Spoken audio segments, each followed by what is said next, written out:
How are you guys? Can you see me?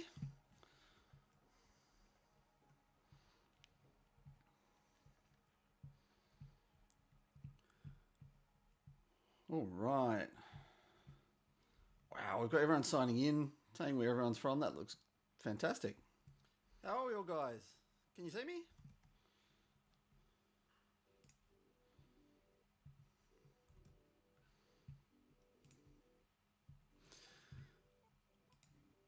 Okay.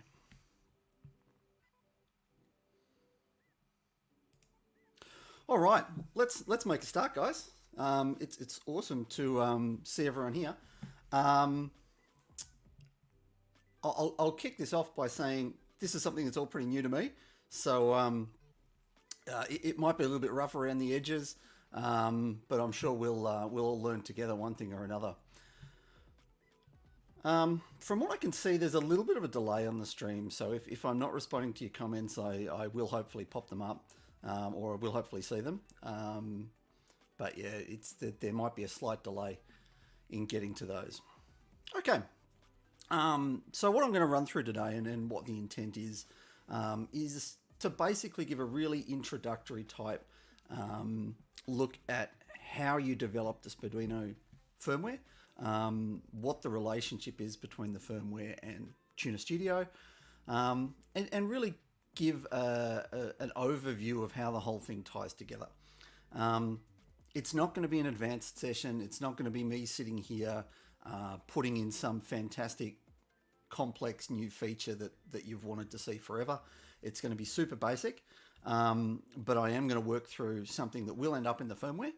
So it's going to be a real addition, not just something mucking around, but also something that's fairly simple and that hopefully most people can sort of work through with me as I go through it.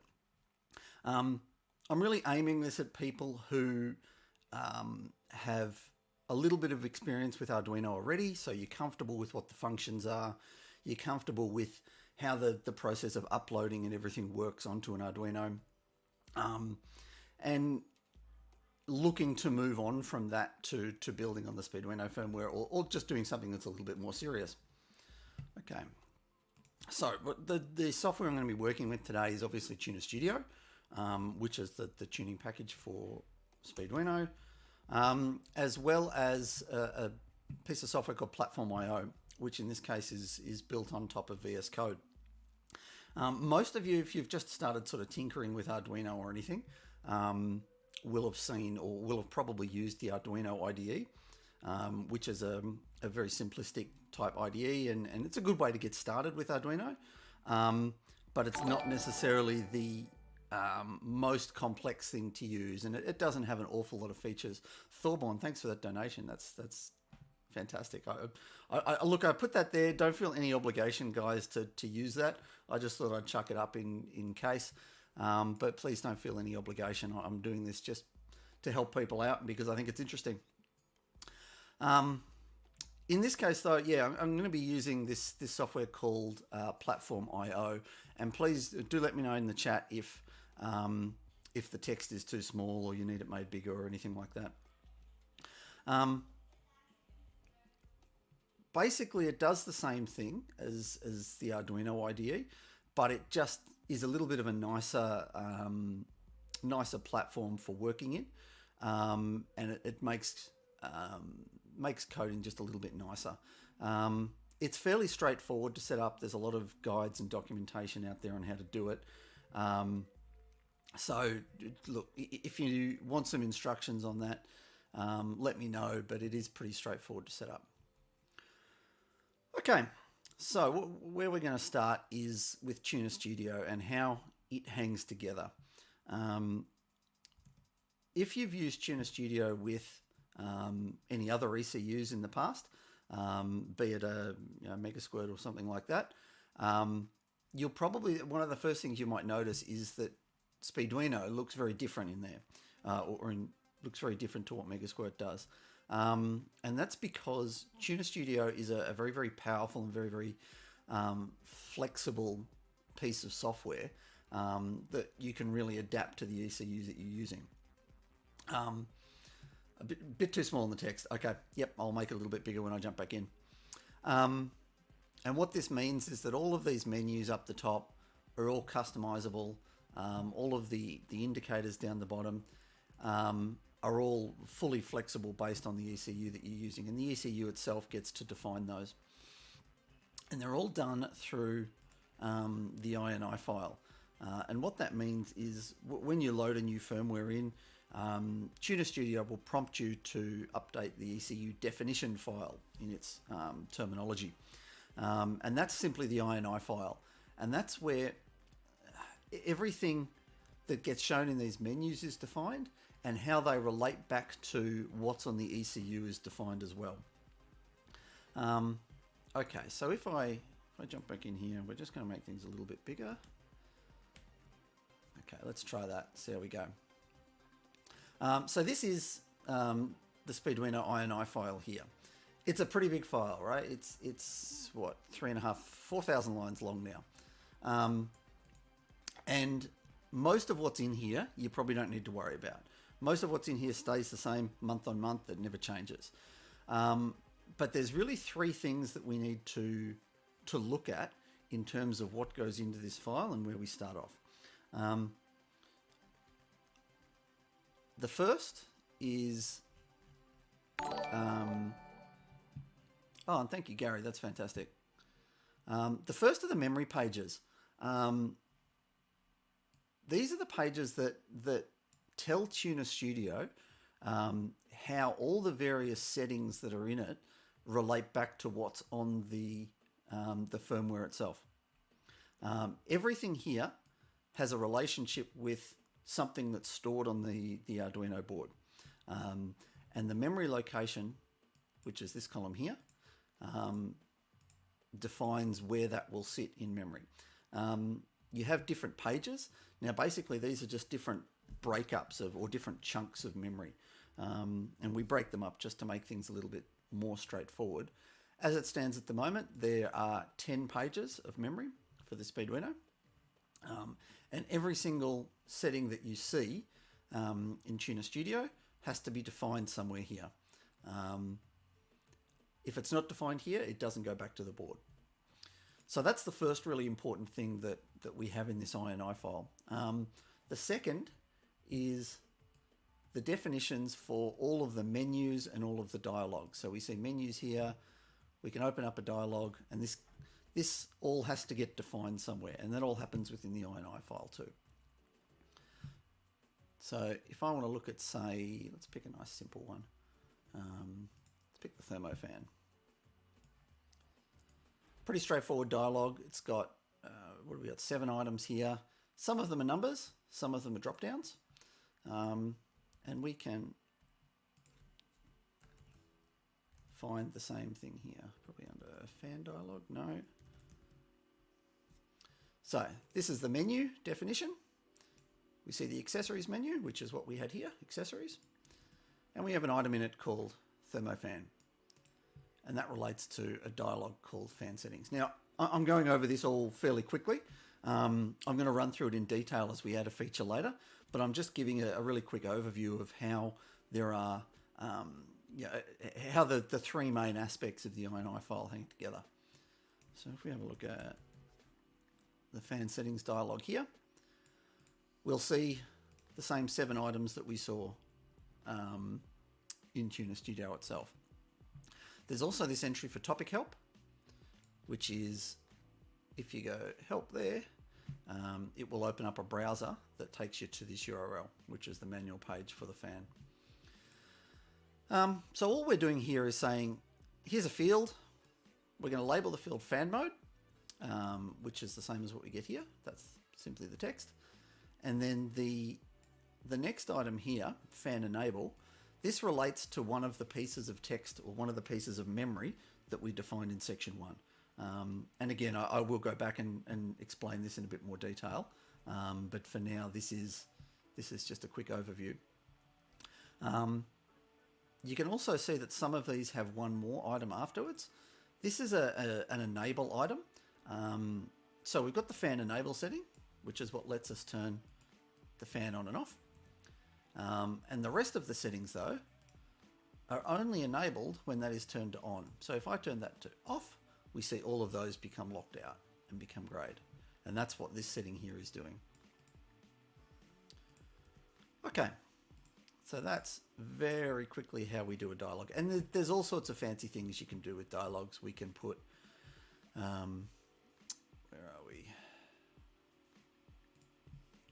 We can put sliders in as well. There's lots of different elements that we can put in. And most of those you can pick up just by reading through the INI file, just seeing what's there, and letting it sort of, looking for an option that you can see somewhere else, I guess, in TunerStudio, and then looking at the code in the INI file to replicate that. All right, and guys, I do encourage you to ask any questions that you have as we go through this. I'll try and get to them as I go through. Try and keep them a little bit on topic, I guess. No asking me why you're carbon idle or something like that. But otherwise, if they are related, I'll certainly try and work through that. Okay, the third section of the INI file is how the live data actually gets back from the Arduino to TunerStudio. And we have this section here called output channels for that. These are all the things that the firmware or the Arduino is going to send back to TunerStudio. And we can then define a little bit, we can define how they will appear within TunerStudio. Saying, yes, the stream will be watchable afterwards as well. It'll be up on YouTube. Okay, so those are the 3 main sections of the INI file. What I'm going to do is step through a basic feature add for fuel pressure sensors and oil pressure sensors. It's going to be very basic at this point. It's just going to be how we take an input from one of the analog inputs on the Arduino, and how we get that information into the firmware, and how we then convey that information back from the firmware through to TunerStudio. Can I show the fan enable on page 1? I certainly can. That's an excellent idea. Let's have a look. Okay. So here we have the fan enable setting. I'll go through what each of these are in a minute, but there's really two types of variables that we have here. We have bits variables and we have scalar variables. There is also an array type, which gets a little bit more complicated. We'll talk about, or I probably won't talk about those much today, but I can certainly do that in a future session if you'd like. The ones we are going to worry about though are bits and scalars. So scalars are simply numbers. They're integer values, or they can be floating values, but typically integer values. We define what type of integer they are. Now in this case it's an 8-bit unsigned. If you're fairly new to C programming and you've just tinkered around with Arduinos, it is important, I guess, to start getting comfortable with with what the different data types are. So in this case, it's simply a number which has 8 bits in it, which means it can have a value from 0 up to 255. We say we're going to store it in byte 121 in this particular page. The unit for it is C, or degree C in this case. And we have some other variables here that we can translate or multiply these values by to send it back up. And I'll talk about those a little bit later. And we also have these bits variables. And these are what let us have different options and what will appear as drop downs. So all of these you'll notice have the same memory location of 120, 120, and 120. That's because all of these three combined only take up a single byte of memory. These two here are represented by the first bit, so bit 0. These two here by the second bit, bit 1. And then all of these other options here, which is choosing the pin for that the fan's going to be on, take up the remaining bits. Brett, how do we access the INI file? Okay, the INI file is available both in the firmware, so if you download the code from GitHub, and possibly I should have run through that. If you're not familiar with how to get code on GitHub, let me know and I can run through that quickly as well. It's included in the reference folder of the firmware. So hold on, let me just bring up what the firmware looks like. Now I'm going to start off by, I should say that this is a new machine that I'm working on here. It's a Windows machine. This is the first time I've had a Windows machine, I think in about 15 years. So I'm still very much getting used to it again. It all seems a little bit odd to me. But this is the file structure for the Speeduino firmware. All the actual code is in the Speeduino folder here, all the INI files, and the INI file itself, INO files for the code, and the INI file itself is in the reference directory. So this one here, speeduino.ini, and that's the one I'm editing here in Platform.io. Cool. Okay. Now, just as a heads up, what I'm doing in terms of hardware today is just a very basic test board. It has an Arduino, a Speeduino board on top of that, and just a SpeedySim unit, which lets me tinker around with that a little bit easier. All right, brief introduction to GitHub. Okay, let me fire this up.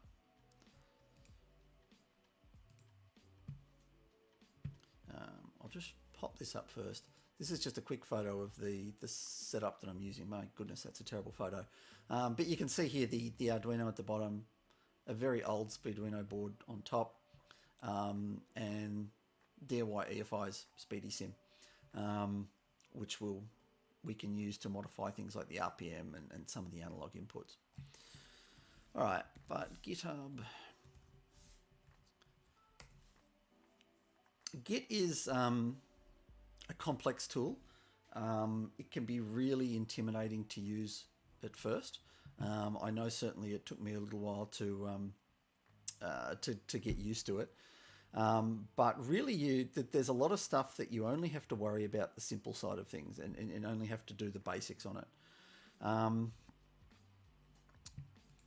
if you do want to start, I would start working on Speeduino at all. I would strongly recommend signing up to GitHub, getting yourself an account, and from there, loading up the Speeduino page, which is /noisymime/Speeduino, and then doing what's called a fork of the code. Now, a fork means that you get your own copy of this. It will take whatever's in the Speeduino code right now and copy it onto your account.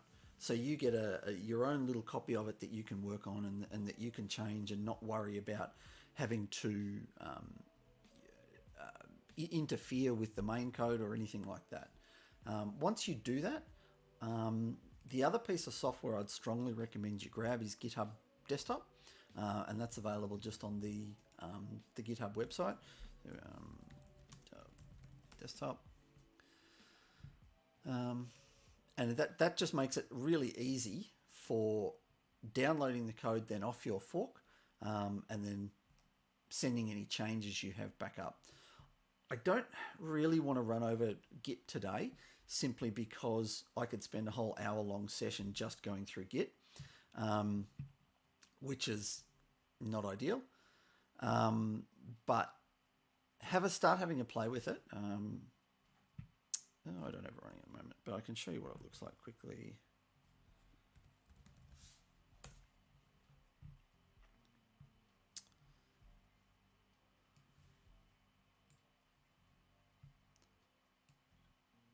So this is the main layout for it. You can see any files that I've changed since I've sent anything back up to GitHub appears on the right hand side. So you can see anything that's red has been removed, anything that's green has been added since I've sent it back up. I then select which files I want to send back up. I create a summary of what I'm changing and I make a commit. And then that will send it back up to GitHub. And that's where we get what's called commits.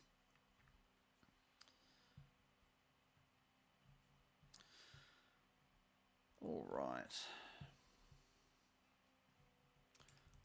So jumping back into the code.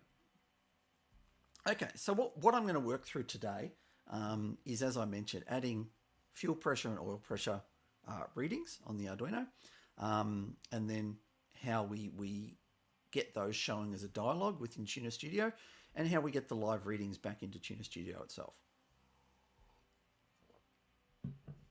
What I'm not going to include yet is how we do things like safety systems, so an oil pressure safety system, for example, or something like that.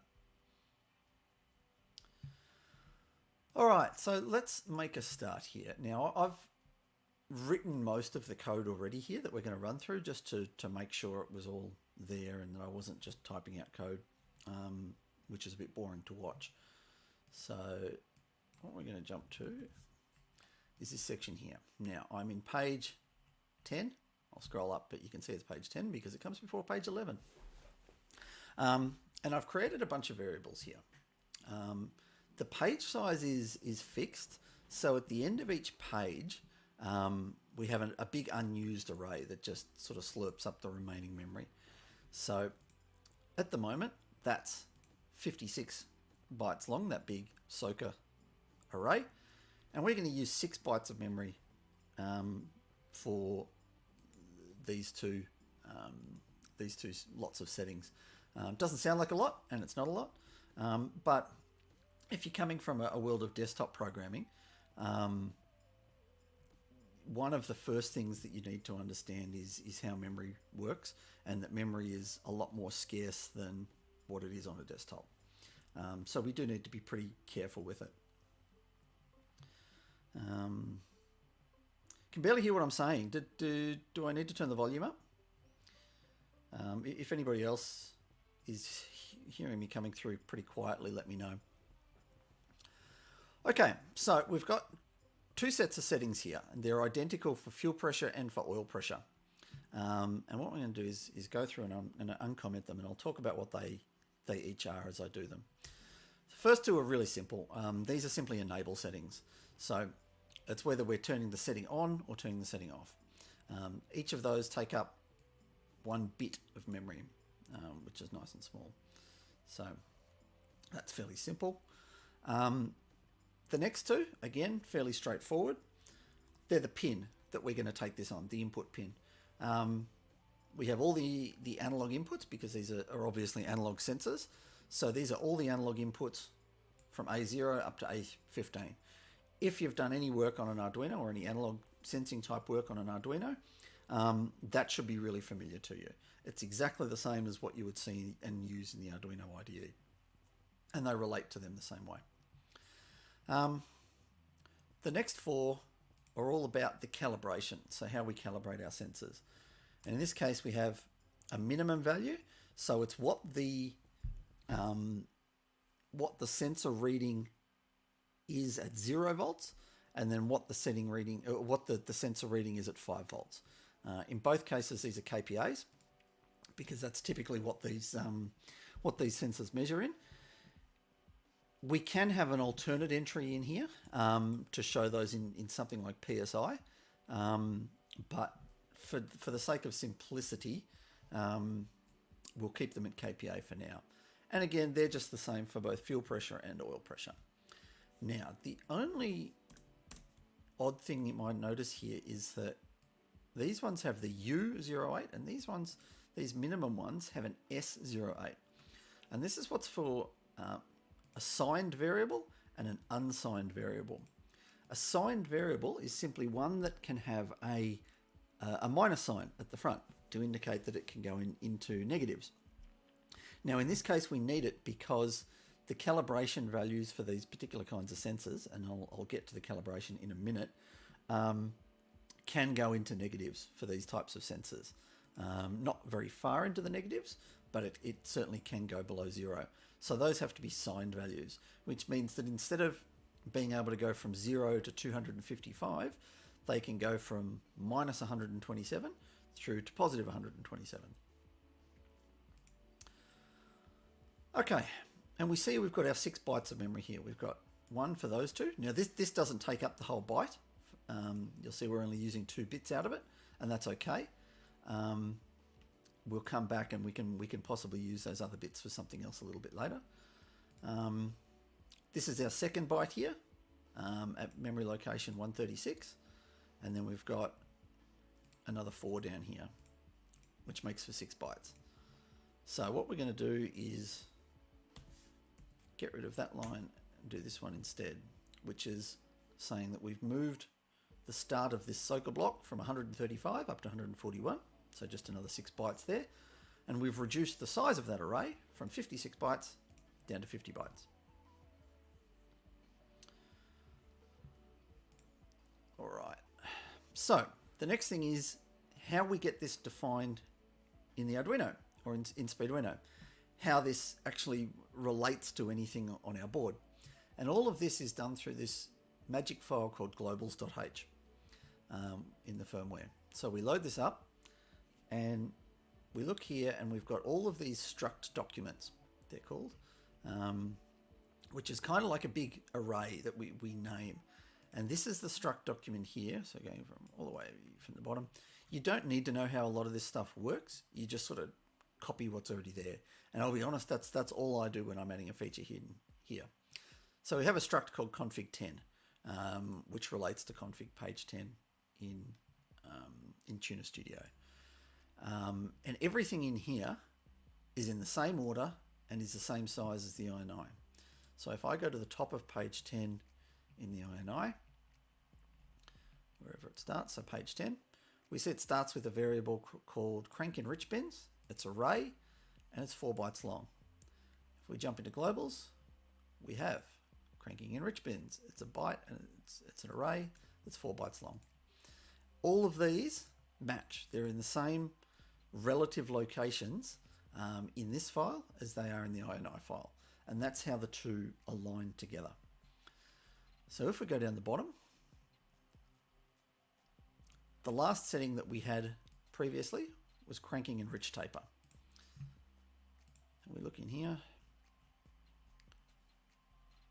And sure enough, we had this setting here, crank enrich taper. And we're going to put all of these things after that.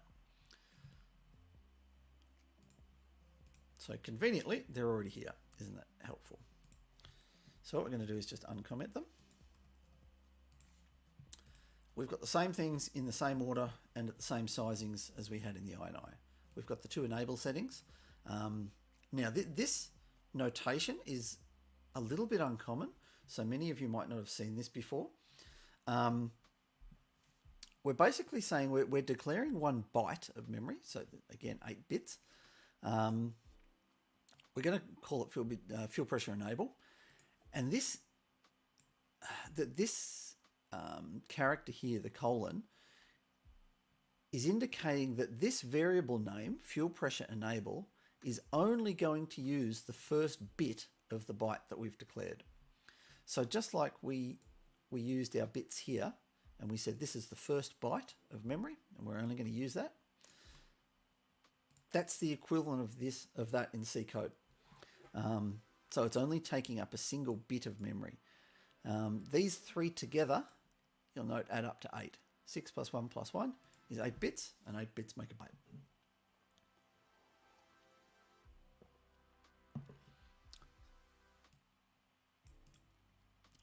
We do the same thing again for our pins, each taking up this time 4 bits. So those two combine again to make another byte.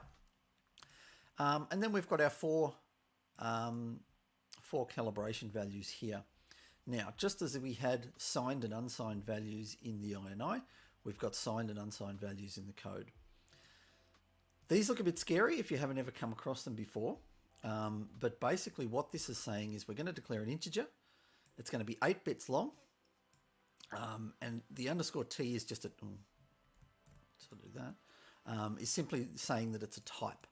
And in this case, it's a signed integer. If we wanted to make it unsigned, we'd have a U at the front there.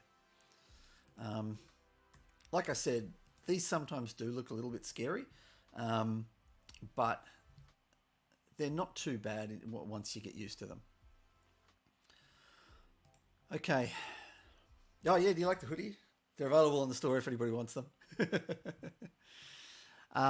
Now, a byte in this case is an Arduino type variable, just to make life a little bit easier. You'll see if I hover my mouse over it, it says that it's a type def of uint8 underscore t. So all this is saying is that byte is exactly the same as if I'd written uint8 underscore t, like that. The two are exactly the same, but byte is an Arduino definition, which people are, I guess, a little bit more familiar with. And again, we've got our big unused array at the bottom, and we're going to reduce the size of that again by 6. Okay, so now we've got a bunch of variables that are in TunerStudio. The same variables are now defined on the in the Arduino's memory. Now, some of you might be thinking, well, how does one get from TunerStudio into the actual memory? There's a large section of comms code which takes care of all of this for you in Speeduino's firmware. So once a page of memory is defined, all of the changes to that, if you put them in the INI file and you put them in the globals file, the two will always be synced. You don't have to worry about sending anything to update one from the other. It takes care of all there's what's called CRC checks to ensure that it's valid code and everything, or sorry, that the data that TunerStudio is sending is the same as what the Speeduino board is receiving. All of that is taken care of for you. You don't need to worry about that at all. It just automatically goes from one to the other. Okay, the next thing we're going to do is actually make a bit of a dialogue in TunerStudio to show these variables. So,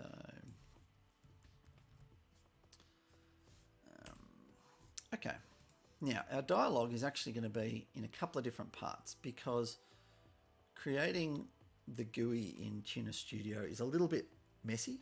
It's not super neat, particularly if you want to make it lay things out in a particular way. Overall though, this is our dialogue here. This is our main pressure sensors dialogue. We've got a help page again, which will link back to the manual. And in it, there's two other sub-dialogues, a fuel pressure dialogue and an oil pressure dialogue. which we've defined just above. We'll have a look at the fuel pressure dialog. It again is very simple. It just contains two things, a fuel pressure gauge and fuel pressure settings. Now fuel pressure settings is really simple. It basically contains all the variables that we want, that we just defined above. It's got a setting for enable. Sorry, I should look at the fuel pressure one, shouldn't I? To turn the feature on and off. It has a setting for the pin. And again, these are just the same pins or same variable that we defined above.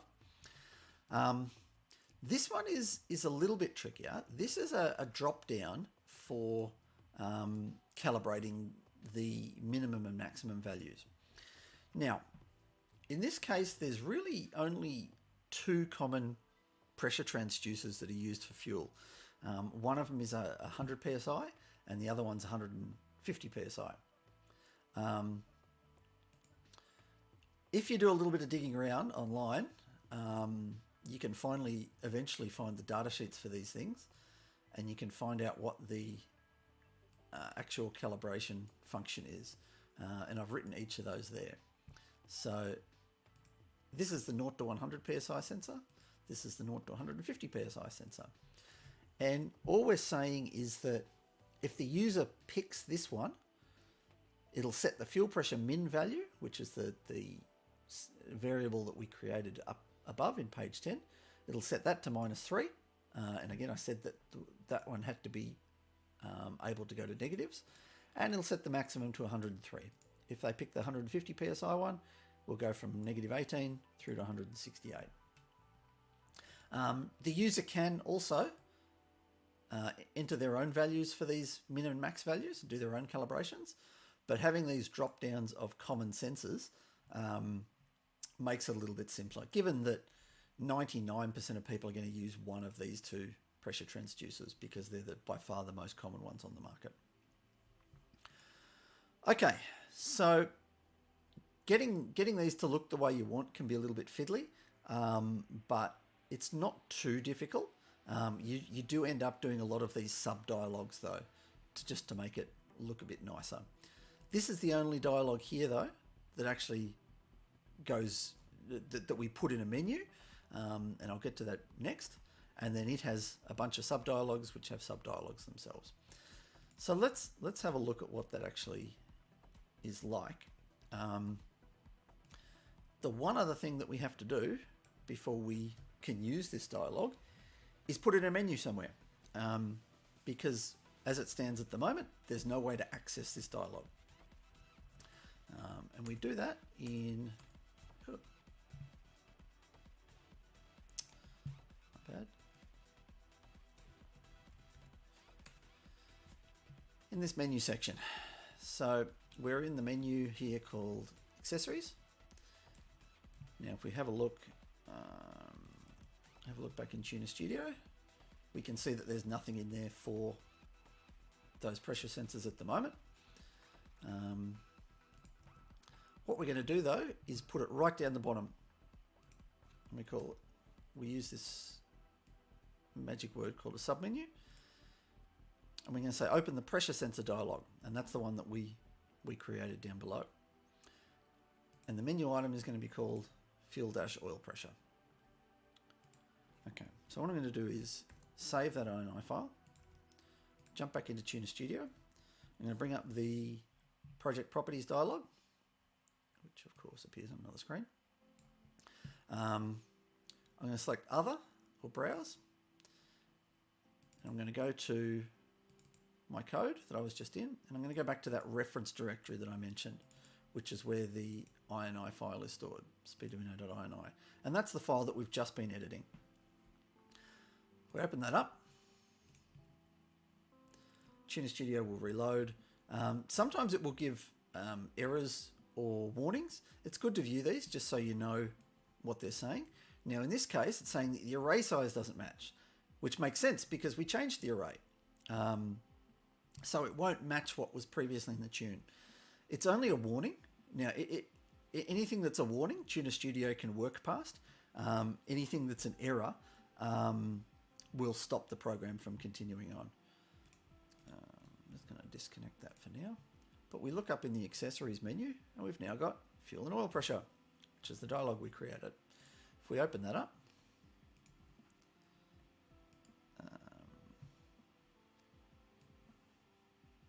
we can see all the settings that we just talked about. So the enable pin, the enable setting, the pin, the two common sensors that we had, and the custom values for them. One for fuel pressure, one for oil pressure. You note that we created or I set up a gauge on these as well, and that the gauge here is crossed off.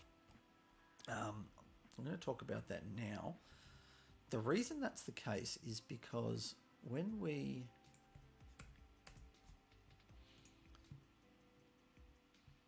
added these, we added an item called fuel pressure gauge, and this is defined somewhere else. So we'll go looking for that. It's really simple. It's basically saying, okay, we're going to create a gauge called fuel pressure gauge, and it's going to use a variable called fuel pressure. So that's a variable that we haven't talked about yet. That's something that's now coming back from the Arduino to TunerStudio. It's live data. And that's the third section that I mentioned right at the start when I was talking about what three things go into that INI file. There was the memory definitions for how things sit, or how the actual tune is defined. There's all the dialogs and how things look in TunerStudio. And there's the definition for how the data comes back, the live data. So how that's being put back into TunerStudio. Now in this case, it's a variable called fuel pressure, which is quite sane. And we go right down to the bottom into this section called output channels. This is all of the data that's getting sent back from the Speeduino to TunerStudio. Yeah, you picked it up. I made a mistake before. This should be all should be in PSI, not KPA. My mistake there. I said KPA above, and I defined it as KPA above. I am still half asleep. That should have been PSI. As it stands at the moment, there's 104 bytes that the Speeduino is sending back to TunerStudio in every chunk. TunerStudio can actually do a few fancy things here, where it can say, okay, only give me, these ones here, just to save on transmissions. But what we're going to do is add two new ones. So we're going to make it 2 bytes bigger. So we'll comment that one back out. And it's now 106 bytes long. How are we for time? Okay, that's fine. Right down the bottom of the list, we're going to add 2 new ones, fuel pressure and oil pressure. Again, they're both unsigned 8-bit values, which is a byte, which means that the value for the fuel pressure and the oil pressure can be somewhere between 0 and 255, which in this case is more than enough for what we need. Some of these you'll see are S16, well, there's probably a U16 somewhere, yep. So these are ones where the values are bigger than that range from 0 to 255. The numbers, let's have a look. What's a good example?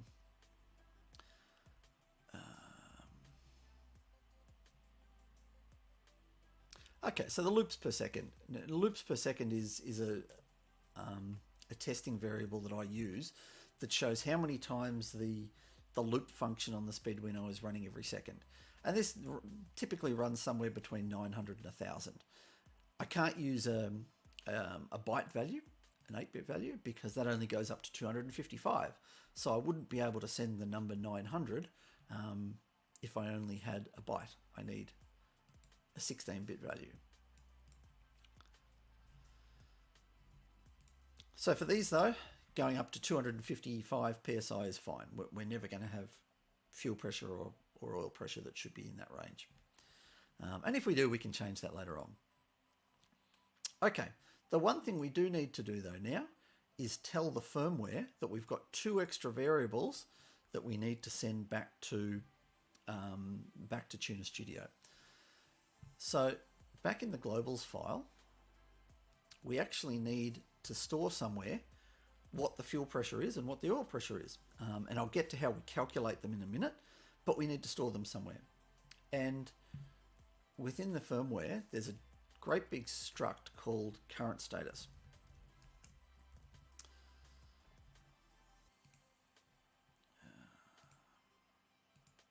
Where are we?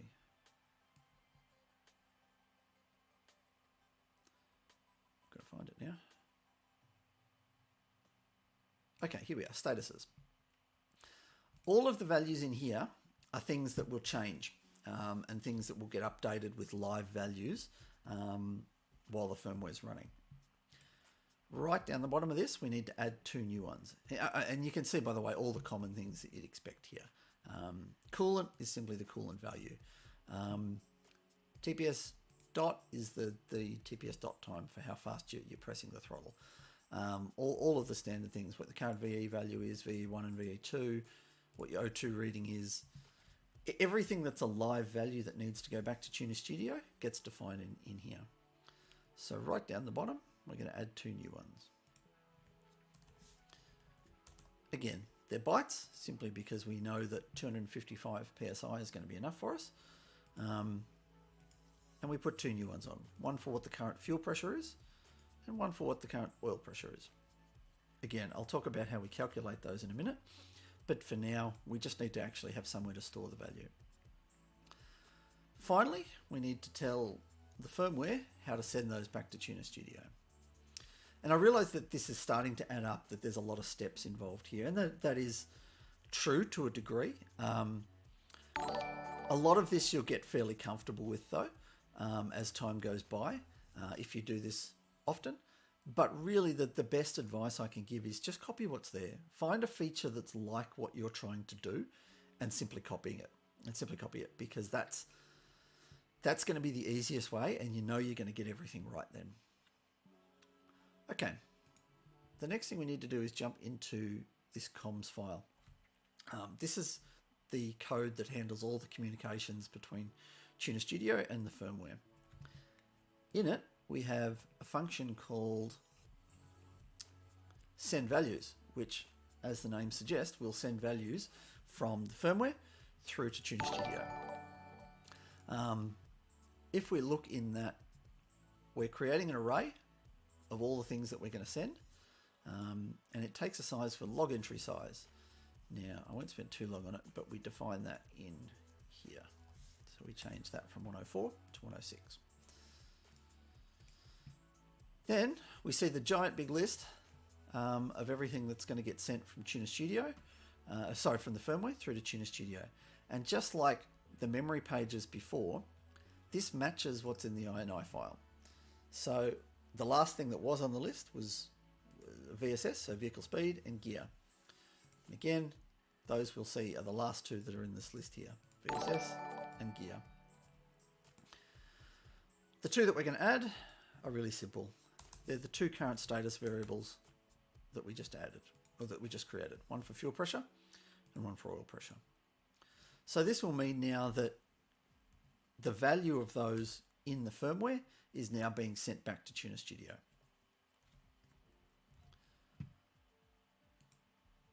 Okay, so now that we've got those 2 values, and that TunerStudio actually knows what to put on the gauge, if we jump back, we reload the INI again.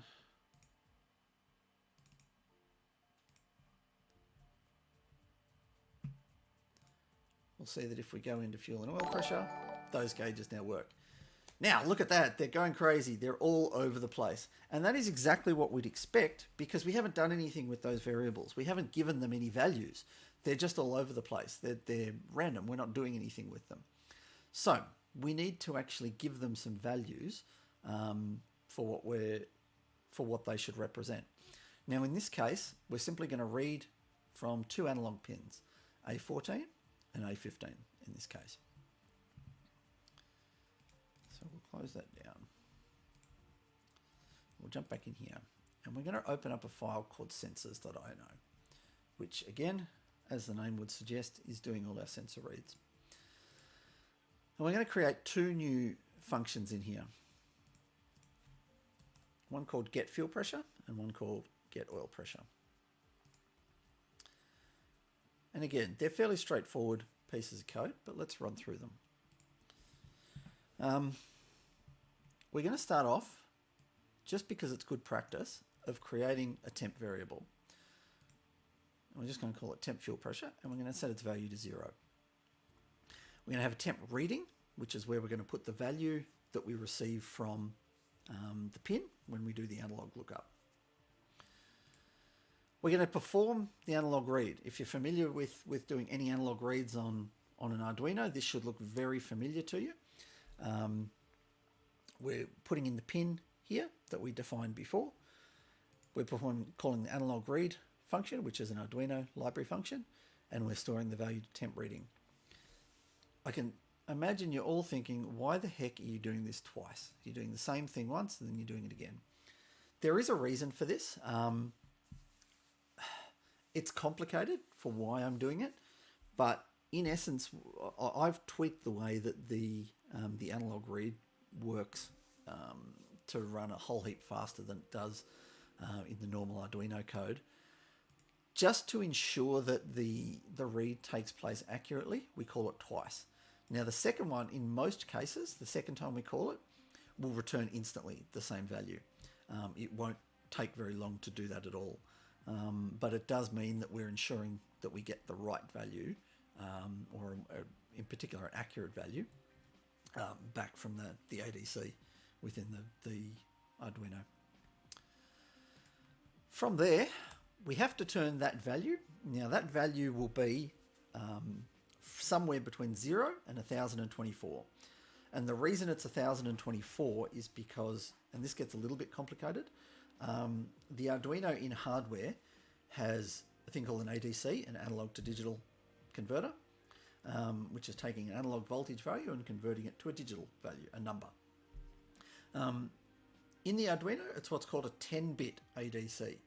So between 0 volts and 5 volts, it will have 10 bits worth of values, and 10 bits is 1024. So if we have 5 volts on that line, it'll read 1024. If we have 0 volts on that line, it'll read 0. What we need to do though is turn that from being that sort of arbitrary number between 0 and 1024 into our PSI number, which is the calibrations that we did before. And there's a handy function in Arduino land called map, which will do this. You simply say what the reading is, what the minimum value you want is, and what the maximum value you want is. I'm not using that map value. I'm using a different version that I wrote called fastmap 10-bit. And what this does, it'll only work for values that are 10 bits in size, which is really common for analog reads because they're all 10-bit to begin with. And it will do exactly the same thing as the map function, but it'll do it very, very quickly. It does it much faster than the Arduino map function. So we use that one instead. And that's going to turn those values into PSI readings. We then do a couple of sanity checks on those. We make sure that it's not less than 0. If it is, we just set the temp fuel pressure value back to 0. And we want to make sure it's not bigger than the maximum value. And this can happen if something's gone wrong, right? That there's been an issue in the code somewhere or the hardware somewhere that's caused this. We just want to check for those values and do something that's a little bit less crazy with them. So if it's greater than what the maximum fuel pressure that we allowed should be, we just set the temp reading to be what the actual maximum is. And finally, we return that temp fuel pressure value. Now what I'm actually doing with this function is calling it from within the main Speeduino loop. In the main Speeduino.ini file, it's a big file. There's a lot of code there. We have these sections in it though that are that do things periodically. So in this case, it's a 4 Hertz section, which means that we're going to read these sensor values at a rate of 4 Hertz or 4 times per second. Anything that we put inside this code block will happen 4 times a second. Regardless of how fast or slow the loop is running, it'll always happen 4 times per second. And for a lot of sensors, that's fine. That's all we need. We only need to read the coolant, the inlet temperature, the battery, all those sorts of things. We only need to do them about 4 times a second. That's fast enough. And it's the same for the fuel and oil pressure. So we're going to uncomment these 2 lines. And all we're doing is changing the fuel pressure status and the oil pressure status to the results of those functions. And this will get called 4 times a second that we'll be setting those. Okay. So at this point, we're getting somewhere close to something that's going to be usable. So what I'm going to do is upload this to the board that I'm using. And that's this little arrow down the bottom. Well, you might not be able to see it down the bottom, but there's simply an upload arrow. So it's going to compile our code here. Hopefully we don't get any errors.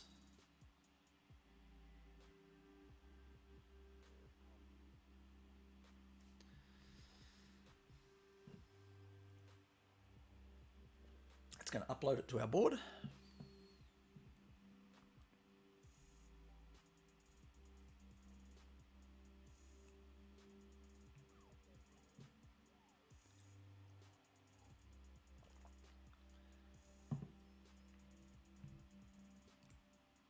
Oh, my apologies. I've forgotten a section of our code here. That won't work as it stands yet. One thing you'll be familiar with if you've ever done any Arduino coding is that you need to initialize the pins to set what they actually are, whether they're an input or an output. And we have to do that here as well. They're fairly straightforward. All I'm going to do here is say if the fuel pressure enable setting, which is the on-off setting that we used, is greater than 0, so 0 would be off and 1 would be on, then we need to set the pin mode for that pin to be an input. And we do the same with oil pressure.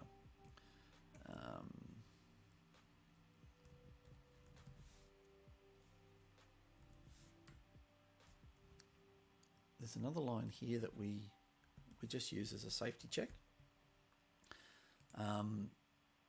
Again, it's not something you really need to worry about, but this is just a check to say if we're actually using that pin, if the pin is greater than 0, we make sure that it's not an invalid value, so it's less than the number of pins that we actually have on the board, and that we turn it into an analog value. Again, I'm not going to spend too much time on this because if you're doing something like this, just copy and paste these lines and it'll work for you. But I did neglect and forget to put those in, or to mention those a second ago. Okay, so let me just double check that I haven't missed anything here. No. Okay, let's do the upload again. Let me catch up on the chat here. Connect Research, are these mods included in the latest firmware? Is this a preview? This is a preview. I wanted to run through this session first, show everyone how we actually do this, and then it'll go into the firmware. So it'll be in the next release. Repsci, where did I define those functions that differ from the Arduino library from the standard ones? That's a very good question. If I go back into here, where I'm actually using that FastMap 10-bit, one of the really nifty things about Platform.io and VS Code is that I can just hover over that, and it will actually show me what it's doing. So the fast 10-bit code simply expands to that. So in this case, it's the same as writing what we have here, which is horrible and ugly. But you can see what makes up that macro definition. Where did I actually put them? That's a really good question. I probably put them in maths, I'm guessing. Yeah, there it is there.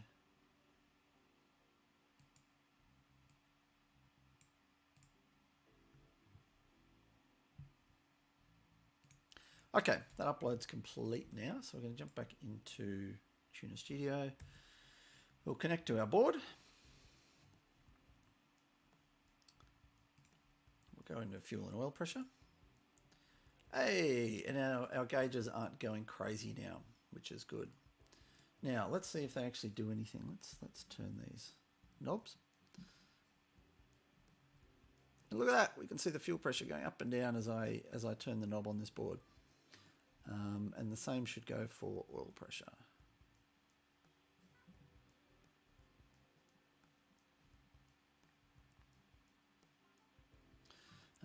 And if we were to change the values here, we can see that it will change our reading in the oil pressure based on that new calibration.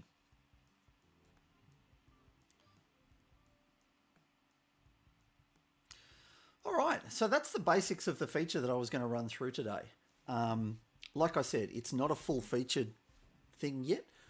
Ideally, your next steps here would be to add, for example, an oil pressure safety system to say if the car was over 2,000 RPM and the oil pressure drops below a certain level, that we perform some action. Now, that might be to do an RPM limit. It might be to turn the engine off. Just depends. And we can look at adding those settings in the future. But this is the basics of what I wanted to run over now. So I guess I was aiming for an hour, and that's been pretty much an hour on the dot, which is nothing short of miraculous in my opinion. But if anyone has any questions, please do fire them out. I guess the other thing I'm sort of wondering is, do people like this sort of session? Is this something that you think I should run more often? I'm more than happy to run these weekly or monthly or whatever whatever people would like to see. I'm going to be here doing coding anyway. If people want to see what I'm doing, if they want me to run through how we add certain features or how I actually do anything, then I'm more than happy to do these types of sessions again. If there's something you want to see me in particular coding, then again, more than happy to run through that. Let me just catch up with the chat here a little bit. DTC204, what pins did I use? In this case, I've used analog 14 and 15, which are just the ones I happen to use on this test setup on my bench. They were just the easiest ones. Yeah, look, Kinetic Research makes a good point here that I'm not expecting anyone's going to be able to watch this and just reproduce it straight off the cuff. But it probably gives you a reference that if you ever wanted to add a feature, here's all the various areas and sections that you need to go through in order to be able to say, well, okay, here's how I define some memory, and here's how I define a dialogue, and here's how I put it in a menu in TunerStudio, and how I actually make the code do something. Yeah, and this will be on YouTube, so you can always go back and watch it at any point in the future.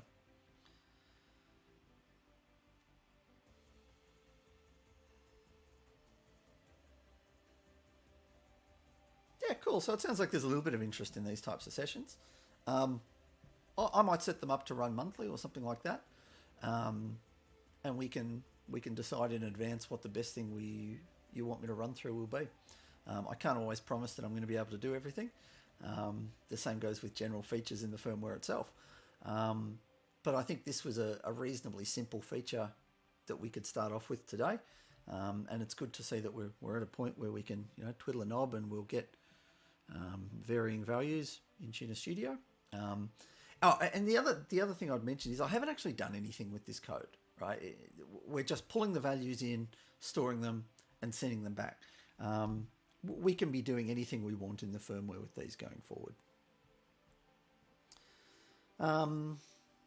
Cool to see how the SDM Speedy code is different from the AVR. In most cases, it's not. I'm really strict on, and the guys who have submitted code for SDM32 know me because I'm a bit of a pain. I try to separate everything that defines hardware. There's a hardware abstraction layer. Everything that defines hardware and everything that's logic in the code. There shouldn't be, and there are a couple of exceptions to this, but generally there shouldn't be anywhere in the code where we're having to do something logically different for an STM32 or a Teensy than what we are for an AVR. All of the hardware abstractions should be separate, and then all of the logic code, so all of this code here that we've just written, will work on an STM32 straight off the bat. There are no more changes required to make that happen. And that's the way I really want to keep it. All of that logic, all of the actual working code is common for all of the hardware platforms.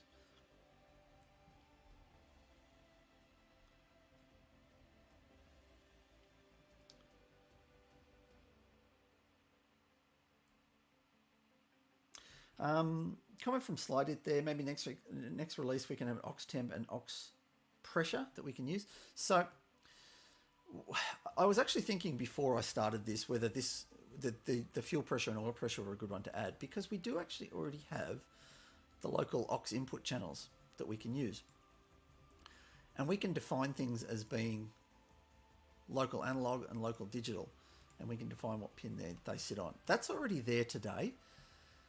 The reason I didn't do that with these two inputs is because at some point they will have protection features associated with them. This is really only for logging, I guess. So it's something that we can that we can use as an input, but we can't really do anything with. It's a nice input, but it's sort of something that probably needs a little bit more development today. Now, actually, one other thing that I haven't mentioned yet in the code is that whilst we've got this information going into TunerStudio, what we don't have is it going into the log. Norman, thank you so much. You're an awesome guy. Norman, by the way, runs Alpha X, and he's a terrific guy. So everybody check out his work if you haven't already. Down at the bottom of the INI file, just under this output channel section, we have the log. So not everything that goes into TunerStudio automatically goes into the log. We've got another section here called data log. And this is really straightforward. This is really simple. But if we go down to the bottom of that, we've got our logger definition. Where is it? Oh, yeah, I haven't actually added it. Well, there you go. Some code I forgot to write. All we would need to do is say, we're going to grab a copy of that.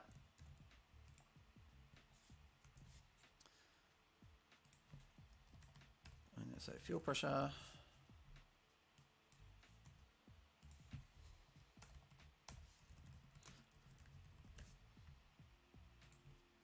Again, this just shows you how most of the stuff you want to copy, that you want to do, you just need to copy.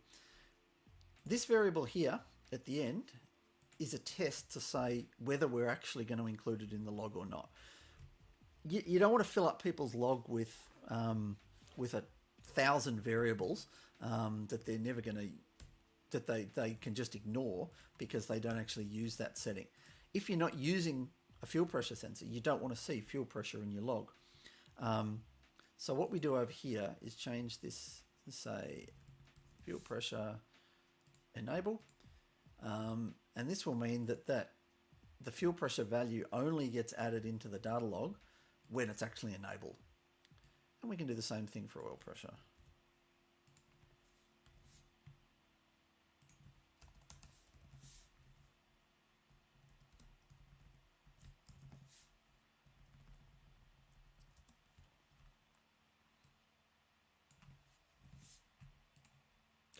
So now we'll only have those appearing in the data log once those settings are actually turned on. I forgot to mention that one before.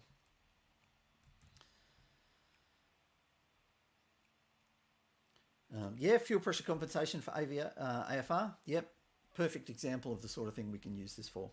Yep.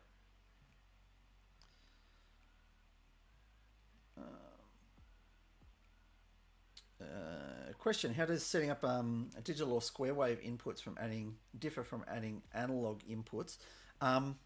It kind of depends on whether it's just an on-off setting. So it's something like a clutch input where you stick your foot on the clutch and it changes from a 0 to a 1 or something like that,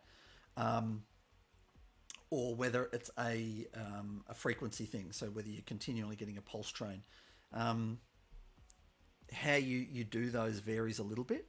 Probably not something I'll go into today because it does get, particularly if it's a pulse train, it gets a little bit complicated. I can show, for example, how it works for a clutch input though, because that's a really simple example. Not there, okay.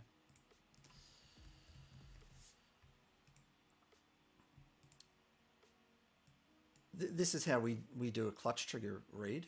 In this case, instead of using analog read, we use a digital read, and we just monitor whether that's a value that changes, and hence whether we go into launch control or not. I won't go into a lot of detail, but if you want to look at a digital input, so an on-off type digital input, jump in the Speeduino.ini file and have a look for the clutch input.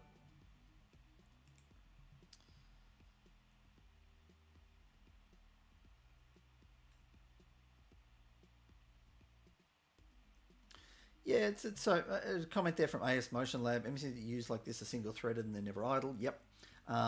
Keep in mind though that Speeduino has about 15 or 16 different interrupts happening. So whilst it is still a single thread, there's a lot of stuff going on that happens outside the main loop as well. As you load in more code, less loops are run per second, which is entirely true. Let's have a look, for example. We'll fire the board back up. We can see over here main loop speed, which we already had right here. Oh, I'm blind. That's how fast the Arduino is running, how many times that main loop is occurring every second. And with this current configuration, it's sitting around that 900 mark. You've got to take a lot of stuff into account here. The fact that DFCO is on at the moment. We're not in ASE, we're not in a warm-up or anything. All of those will vary. And you notice that it just jumped there. That occurred when some things finished running. So the ASE finished looping and those sorts of things. What I'm going to do is just turn each of these off.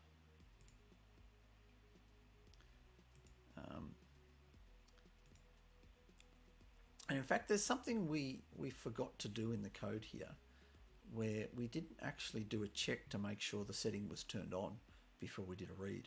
So that's something we should go back and add eventually. But you can see that turning that off doesn't make much difference on the speed that's happening within the code. And that's fine. You know, these sorts of small additions are not maths heavy. They're using things like that fast map function, which doesn't take a lot of resources. I can go in, I can do it now. I could talk for hours on performance of AVR code and what's gone into Speeduino. Sharil, thank you for the donation. That's really appreciated. And by the way, I'll just say that all the donations here, I'm going to put everything that gets donated, if anything does, all goes towards testing equipment, right? It's not necessarily something that's just going to go into my back pocket. It's something that will go directly towards supporting Speeduino. Okay, what else we got? Christian DM, shouldn't it be fuel enabled greater than 0? That was, I'm guessing, in here. It should totally be greater than 0. You're right. Well spotted. That's a perfect example of how you can get things wrong. VSS mode, option 1 for that is CAN input mode, which isn't written yet. But that's why that's greater than 1 rather than greater than 0. It totally should be greater than 0 though for these two. You are right.